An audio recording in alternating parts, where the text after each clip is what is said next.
Thursday Now, democracynow.org, the War and Peace Report. We are broadcasting from Bonn, Germany at the Deutsche Welle Global Media Forum. I'm Amy Goodman. It was 6 months ago on Sunday when Egyptian authorities raided a hotel room in Cairo used by reporters at the global TV network Al Jazeera. The journalists Peter Greste, Mohammed Fahmy, and Baher Mohammed were arrested that day, December 29th. They've been held in jail ever since. Last week, they were sentenced to between 7 and 10 years in prison for allegedly spreading false news in support of the Muslim Brotherhood, deemed by the government a terrorist group. The sentence has shocked journalists and supporters of press freedom around the world. And the Al Jazeera reporters are not alone. According to the Committee to Protect Journalists, Egypt is currently holding at least 11 other journalists in prison.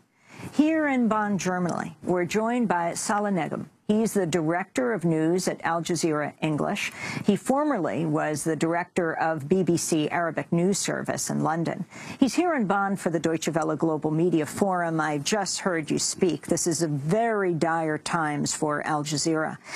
You recently had another reporter released from prison, Abdullah al-Shami, after 10 months. Can you talk about what is happening to your reporters in Egypt? Well, as you know, the 3 Al Jazeera English reporters were sentenced, as you said, to between 7 and 10 years.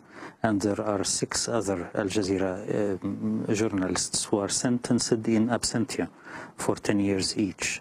Some of them are Egyptians. They cannot go back to Egypt. They lost their property, their contacts with their families. And that's only for being journalists. We were reporting in Egypt objectively and accurately. And actually, throughout the trial, there was not one piece of evidence against them of falsifying information or supporting any group which is outlawed. That was all false. And the sentence came as a real shock and surprise to everyone because it was out of logic, totally. Well, talk about the evidence they showed. I mean, in one of the sequences, the observers in the courtroom said, they showed, was it Peter Greste's family on vacation? Yes.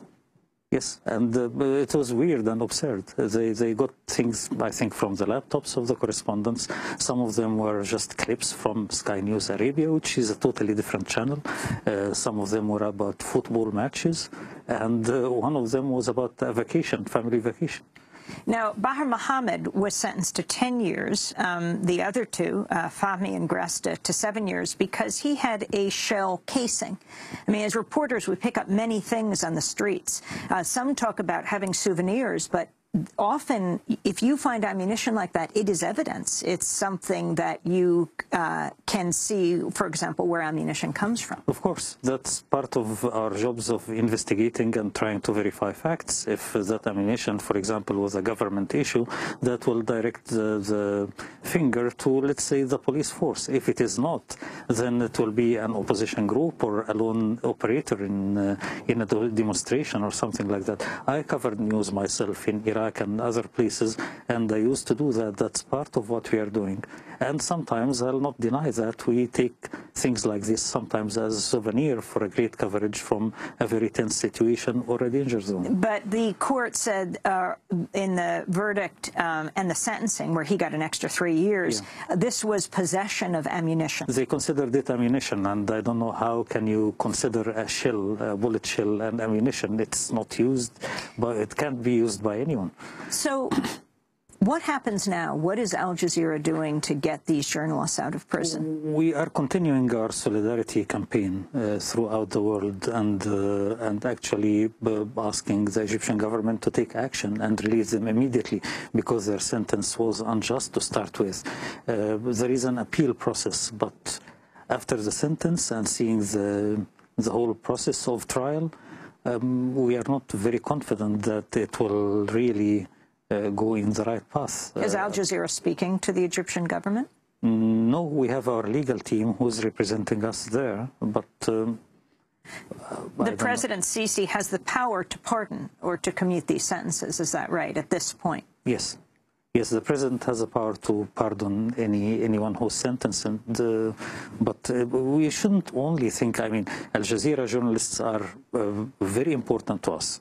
But we think about other journalists who are detained as well and will be sentenced for their work as journalists, trying to convey the facts and truth to the people. But apart from that, also there were some very illogical sentences in Egypt of hundreds of people to execution, and I think the government has to take an action. You cannot think about, for example, executing 300 people or imprisoning journalists just for doing their work.